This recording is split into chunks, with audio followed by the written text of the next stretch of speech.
the person that runs the whole ISS. Yeah, he'll be the station commander, and I'm glad that you brought up that role that he had as the flight director. That's not something that we traditionally do as Right? astronauts, but it was something that he really wanted to do. And it's really interesting, it will make him such a better astronaut in space because he has that ground perspective, which if you haven't worked in the control room is sometimes difficult to understand, why the ground is deciding certain things, why they're asking you for certain things, and having that perspective really helps us work more closely and work more efficiently together as a team. He was actually working as a flight director up until his very last training trip to Japan. So pretty recently he was still Yeah. doing that even while he was in training. So really, really cool story there. Imagine his confidence is soaring. And I think just in that last shot, we saw Haley Esparza and Katie O'Neill come out. They are really our prime points of contact for all astronaut operations with SpaceX.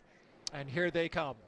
Crew-10 taking their first steps outside as they prepare for their journey to the International Space Station. Commander McClain doing some dabbing. Pilot Nichole Ayers, JAXA astronaut and mission specialist Takuya Onishi, and Roscosmos cosmonaut and mission specialist Kirill Peskov. Did you like that dab? Absolutely. I'm not sure of the story on that one.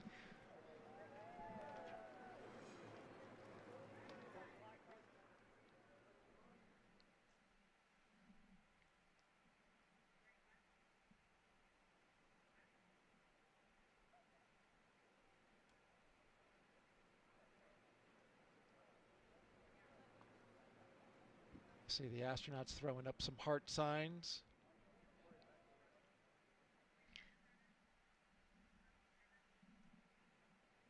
And there we are looking from close to the doors out to the rest of the caravan. Kirill Peskov.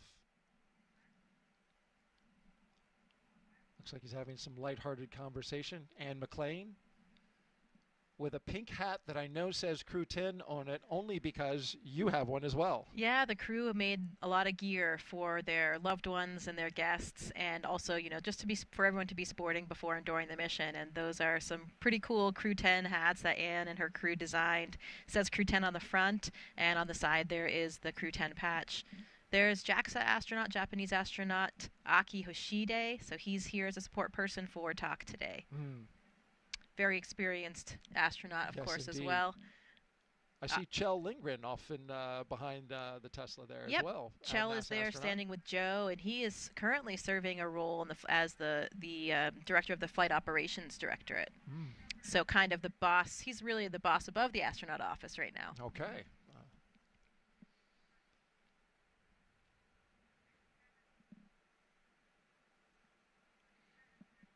I see some Crew-10 shirts out there as well being worn. We'll talk more about how they design their mission patch coming up in a bit. But we want to focus on the live action at this moment. Gull wing doors are up.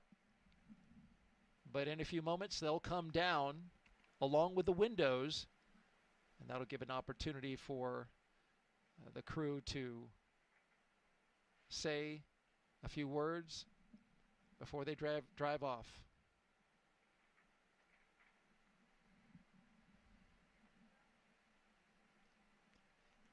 That Go Crew-10 t-shirt that you saw in that shot just previously, the woman with the pink hat, looks similar to, I think, an unofficial team shirt that this crew made, which is kind of funny. Yeah, they also have an unofficial logo, which you can see here sported by my husband, actually. This is a great one, and it's kind of just really shows you the sense of humor of the crew. Anne is certainly not a short woman. She's taller than me. I think she's 5'7" at least, if not 5'8". But her crew is exceptionally tall, if you notice in the suit room and when they were all standing together. So this is kind of their unofficial logo, where they have these 3 giraffes, and then they have Anne, the short little panda. With her call sign, and Nichole below. Yeah. That's right. That call sign is something that she had from her rugby days when she played with the Atlanta Harlequins. So we still call her Animal quite frequently in the astronaut office as well, and it's a call sign that really suits her personality. You don't earn a nickname like that unless you can really lay down a hit, I'm guessing, in rugby. You know what I mean? Absolutely.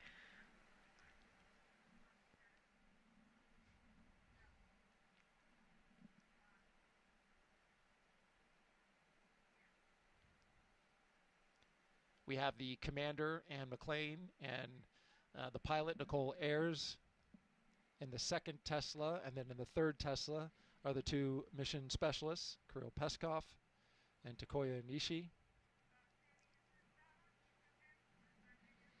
You see there NASA security will be leading the way. And what a beautiful day for all involved to be outside watching the crew drive away. I mean, the weather is spectacular. It's perfect. And that last shot there, we saw Anne's mother by the side of the car and, getting her last goodbye there. And that was Kelly Curtis, who's escorting for our office. Kelly has had an incredibly personal and close role with so many astronauts and their families. So it's such an important role that she plays for us. And there are the windows down as Anne says some words out to the folks who have gathered there. They're clearing the way and will be departing momentarily.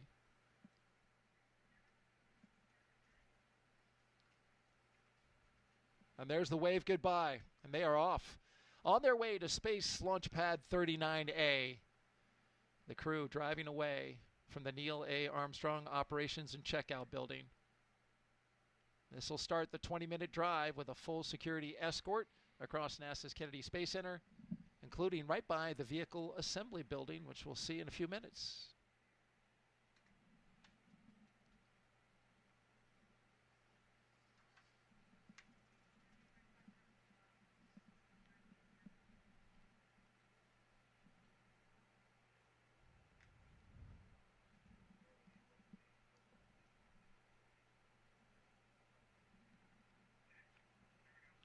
As we watch the crew make their way to their launch pad and waiting rocket and spacecraft, let's hear from the crew. And we begin with Commander Anne McClain. When I get asked why we explore, oftentimes I think, what would our society look like if we didn't explore? What would our society look like if we didn't ask what was over the next hill, what was across that ocean, and for us now, what's beyond our planet? My name is Colonel Anne McClain, and I'm the commander of NASA's